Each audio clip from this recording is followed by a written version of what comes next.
ओम साई राम। आजिर साई संदेश रे बाबा कहउछंती मोर प्रिय संतान एई संदेशटी आज मोर सेही प्रिय संतान मानक पई जो माने मते बहुत भल पाती जी मते भल पाए मो संदेशटी ता पाखरे निश्चिंत पहुँची जाई थाए आ मोर संतानटी मो संदेश को मन लगे कि सुने। संतान तुम्हें जीवन रे केबे भी हार मानिबनी। सब बेले तुम्हें चिंता करिबो ईश्वर मो सांगे अछंती। ए दुखर समय मोर बहुत जल्दी चली जीवो।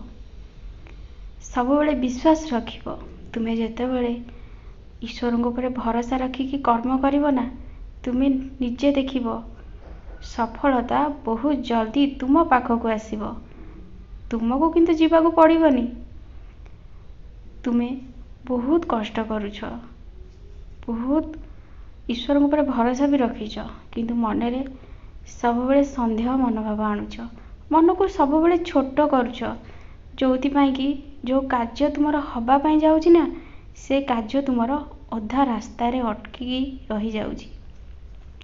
सेथि लागि तो संतान तुम्हें तुम जीवन रे सब कर्म करुछ किंतु जो विश्वास टिकक हरई दउछ सेथि लागि तुमर कौनसी कार्य होनी। थरे विश्वास और भरोसा रखिकी देख जहाँ भी काम करुछ मन लगे कि हस खुशी रे कर। निजको सब बेले ईश्वर को पाखरे हजेकी रख। देखिबो बहुत जल्दी सब किछि परिवर्तन हो जीवो। तुम्हें निजको काहे की छोट करुछ अन्य मानक तुलना रे। तुम्हें भी मोर प्रिय भक्त। तुम्हें भी सब बेले मंत्र पाठ कर, ईश्वर को नाम को स्मरण कर।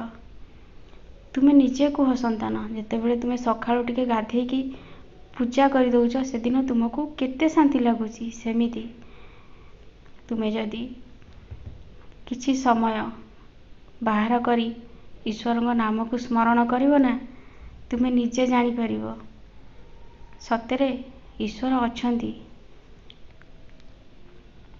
तुम्हें थरे चेष्टा करके देख निश्चिंत पारिबो संतान। तुम्हें सब बेले निज कथा सुन। समस्तक पई बहुत किछि करिछ एबे निज पई टिके समय बाहर करी मन लगे कि कार्य कर। तुमर भी तो मनर इच्छा पूर्ण होबाकू जाउछि। मु निश्चिंत करिवि मु तुम सहित अछि संतान। तुम्हें कर्म कर तापरे फलर आशा मु तुमको देवी। तू मनरे फलर आशा रखिच ताकू तुमर बाबा पूर्ण करिवे। सेथि लागि तो तुम्हें जेते बेले भी बसुछ उठुछ खाउछ पिउछ सब बेले मो नाम को स्मरण कर। साई साई जप कर। किछि समय बाहर करी गोटे जगार शांत और स्थिर हो बसी ईश्वर को ध्यान कर।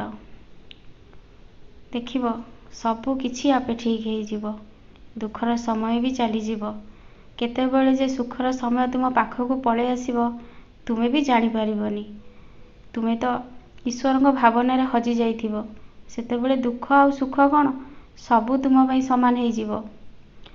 आउ तुमको तुम जीवन युद्ध रे केही भी हरई पारिबेनी। तुमर समस्त मनस्कामना को मु पूर्ण करी।